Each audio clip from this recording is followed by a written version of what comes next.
आप श्री शिव महापुराण की द्वितीय रुद्र संहिता के प्रथम सृष्टि खंड का श्रवण कर रहे हैं। दूसरा अध्याय कथा का नाम है नारद मुनि की तपस्या।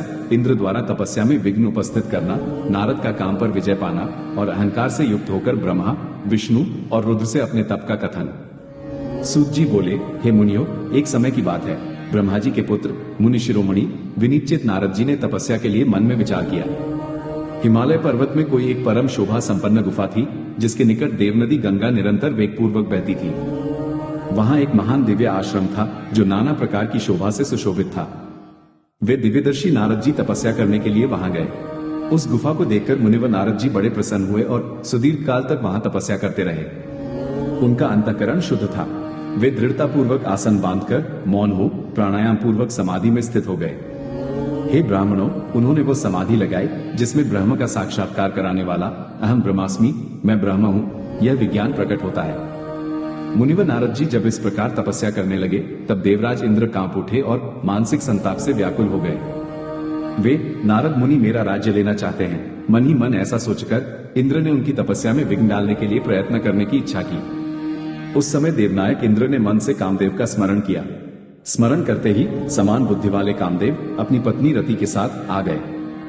आए हुए कामदेव को देखकर कपट बुद्धि देवराज इंद्र शीघ्र ही स्वार्थ के लिए उनको संबोधित करते हुए कहने लगे।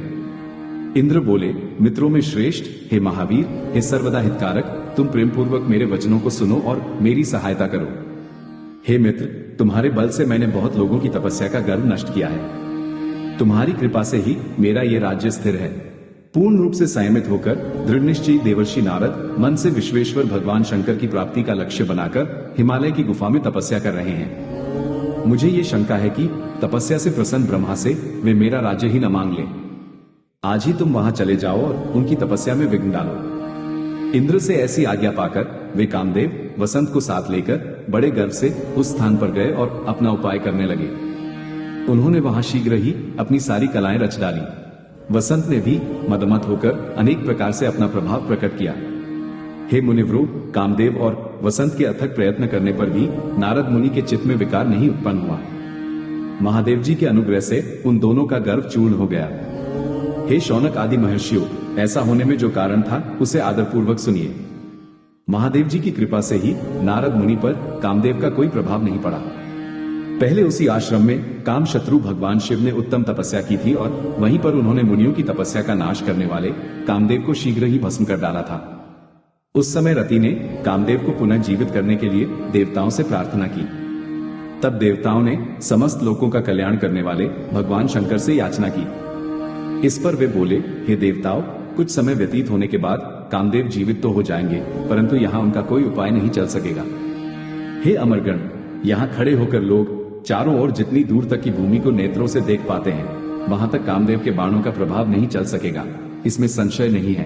भगवान शंकर की इस उक्ति के अनुसार उस समय वहां नारद जी के प्रति कामदेव का अपना प्रभाव मिथ्या सिद्ध हुआ। वे शीघ्र ही स्वर्गलोक में इंद्र के पास लौट गए। वहां कामदेव ने अपना सारा वृतांत और मुनि का प्रभाव कह दिया। तत्पश्चात इंद्र की आज्ञा से वे वसंत के साथ अपने स्थान को लौट गए। उस समय देवराज इंद्र को बड़ा विस्मय हुआ। उन्होंने नारद जी की भूरी भूरी प्रशंसा की, परंतु शिव की माया से मोहित होने के कारण वे उस पूर्व वृतांत का स्मरण न कर सके।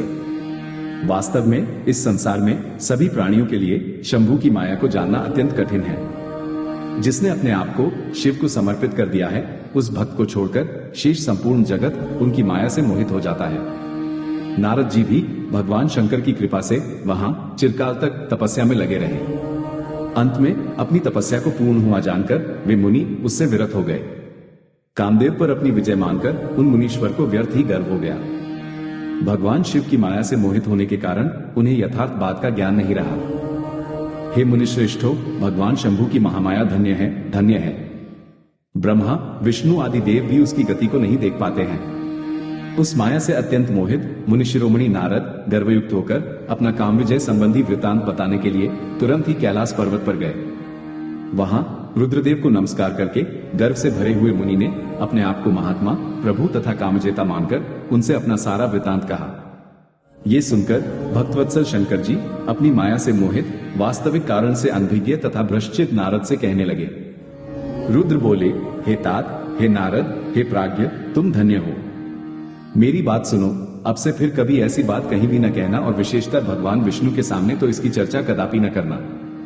तुमने मुझसे अपना जो वृतांत बताया है उसे पूछने पर भी दूसरों के सामने न कहना। ये सिद्धि संबंधी वृतांत सर्वथा गुप्त रखने योग्य है, इसे कभी किसी से प्रकट नहीं करना चाहिए। तुम मुझे विशेष प्रिय हो, इसीलिए अधिक जोर देकर मैं तुम्हें ये शिक्षा देता हूँ, क्योंकि तुम भगवान विष्णु के भक्त हो और उनके भक्त होते हुए मेरे अत्यंत अनुगामी हो। इस प्रकार बहुत कुछ कहकर संसार की सृष्टि करने वाले भगवान रुद्र ने नारद जी को शिक्षा दी, परंतु शिव की माया से मोहित होने के कारण नारद जी ने उनकी दी हुई शिक्षा को अपने लिए हितकर नहीं माना। भावी कर्मगति अत्यंत बलवान होती है, उसे बुद्धिमान लोग ही जान सकते हैं। भगवान शिव की इच्छा को कोई भी मनुष्य नहीं टाल सकता। तदनंतर मुनि शिरोमणि नारद ब्रह्मलोक में गए। वहां ब्रह्मा जी को नमस्कार करके उन्होंने अपने तपोबल से कामदेव को जीत लेने की बात कही। उनकी वह बात सुनकर ब्रह्मा जी ने भगवान शिव के चरणारविंदों का स्मरण करके और समस्त कारण जानकर अपने पुत्र को ये सब कहने से मना किया। नारद जी शिव की माया से मोहित थे, अतएव उनके चित्त में मद का अंकुर जम गया था। इसलिए ज्ञानियों में श्रेष्ठ नारद जी ने ब्रह्मा जी की बात को अपने लिए हितकर नहीं समझा। इस लोक में शिव की जैसी इच्छा होती है वैसा ही होता है। समस्त विश्व उन्हीं की इच्छा के अधीन है और उन्हीं की वाणी रूपी तंत्री से बंधा हुआ है। तब नष्ट बुद्धि वाले नारद जी अपना सारा वृतांत गर्वपूर्वक भगवान विष्णु के सामने कहने के लिए वहां से शीघ्र ही विष्णुलोक में गए। नारद मुनि को आते देखकर भगवान विष्णु बड़े आदर से उठकर शीघ्र ही आगे बढ़े और उन्होंने मुनि को हृदय से लगा लिया। उन्हें मुनि के आगमन के हेतु का ज्ञान पहले से ही था।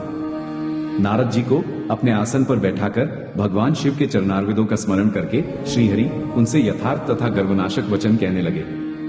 विष्णु बोले, हे तात, आप कहां से आ रहे हैं? यहां किस लिए आपका आगमन हुआ है? हे मुनिश्रेष्ठ, आप धन्य हैं।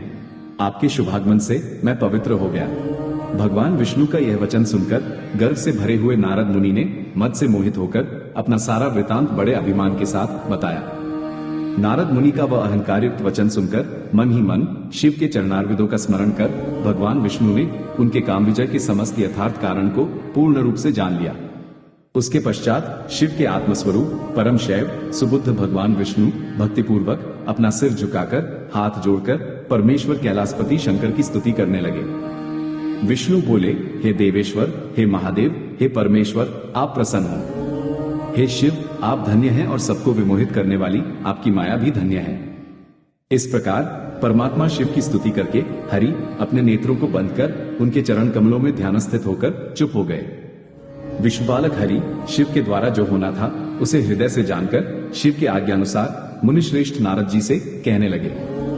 विष्णु बोले, हे मुनिश्रेष्ठ, आप धन्य हैं, आप तपस्या के भंडार हैं और आपका हृदय भी बड़ा उदार है। हे मुने, जिसके भीतर भक्ति, ज्ञान और वैराग्य नहीं होते, उसी के मन में समस्त दुखों को देने वाले काम, मोह आदि विकार शीघ्र उत्पन्न होते हैं। आप तो नैष्ठिक ब्रह्मचारी हैं और सदा ज्ञान, वैराग्य से युक्त रहते हैं, फिर आप में काम विकार कैसे आ सकता है? आप तो जन्म से निर्विकार तथा शुद्ध बुद्धि वाले हैं। श्रीहरि की कही हुई बहुत सी बातें सुनकर मुनि शिरोमणि नारद जी जोर जोर से हंसने लगे और मन ही मन भगवान को प्रणाम करके इस प्रकार कहने लगे। नारद जी बोले, हे स्वामी, यदि मुझ पर आपकी कृपा है तब कामदेव का मेरे ऊपर क्या प्रभाव हो सकता है? ऐसा कहकर भगवान के चरणों में मस्तक झुकाकर इच्छानुसार विचरने वाले नारद मुनि वहां से चले गए।